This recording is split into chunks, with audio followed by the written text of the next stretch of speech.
লোকসভা ভোটের আগে আবারও মহাবিপদে মহুয়া মৈত্র। তৃণমূল তাকে কৃষ্ণনগর কেন্দ্রে টিকিট দিয়েছে। ব্রিগেডের সভা থেকে মহুয়া মৈত্রর নাম ঘোষণা করেছেন অভিষেক ব্যানার্জি।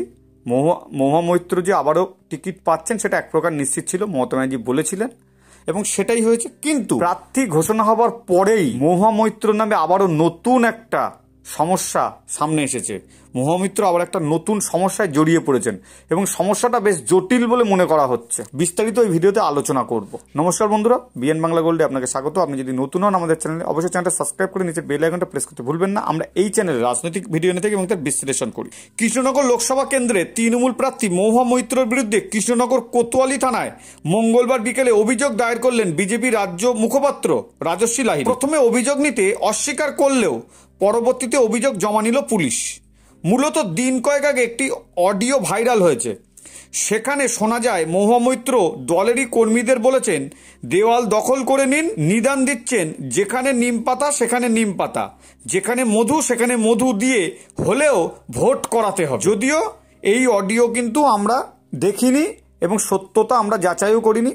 এটা সংবাদ একদিন খবরের কাগজ থেকে এই রিপোর্টটা আপনাদেরকে আমরা জানাচ্ছি। মূলত এই অডিও ভাইরাল হওয়ার পরে শুরু হয় রাজনৈতিক তর্ক। নিম পাতা মানে কি বোঝাতে চাইছেন নেত্রী, এই প্রশ্ন তুলে এবার কোতোয়ালি থানার দ্বারস্থ হলো বিজেপি। মূলত তার বিরুদ্ধে লিখিত অভিযোগ দায়ের এবং প্রার্থীপদ বাতিলের আবেদন জানানো হলো। তাদের দাবি, এই বক্তব্যে স্পষ্ট হচ্ছে কিভাবে এই লোকসভা ভোটে সন্ত্রাস চালাবে তৃণমূল, যেখানে একজন মহিলা প্রার্থী তার দলের কর্মীদের এই নিদান দিচ্ছেন। এর পাশাপাশি তারা জানিয়েছেন পুলিশ প্রশাসন কোনো ব্যবস্থা গ্রহণ না করলে তারা হাইকোর্টে যাবে। আমরা সিবিআই তদন্তের দাবি জানাবো বলে বিজেপি নেতৃত্ব জানাচ্ছে। প্রয়োজন হলে তার অডিও স্যাম্পল পরীক্ষা করতে হবে। যদি সত্যি মহুয়া মৈত্র এই ধরনের মন্তব্য করে থাকে তাহলে অবিলম্বে তার প্রার্থীপদ বাতিল করতে হবে বলে বিজেপি দাবি করছে। এই বিষয়ে মহুয়া মৈত্রের সঙ্গে একাধিকবার ফোনে যোগাযোগ করেছিলেন সাংবাদিক, তিনি ফোন তোলেননি বা কোনো উত্তর দেননি। এর থেকে কিন্তু বোঝা যাচ্ছে যে লোকসভা ভোটের আগে মহুয়া মৈত্র আবার একটা বড় সমস্যায় ফাঁসছেন।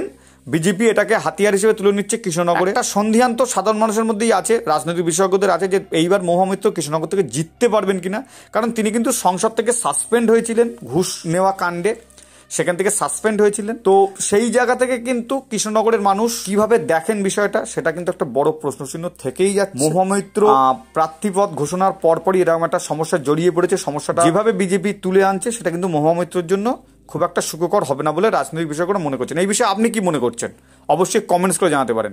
ভিডিও যদি ভালো লাগে লাইক করবেন। ধন্যবাদ। আবার নতুন ভিডিও দেখাবে খুব তাড়াতাড়ি, সাথে থাকবেন।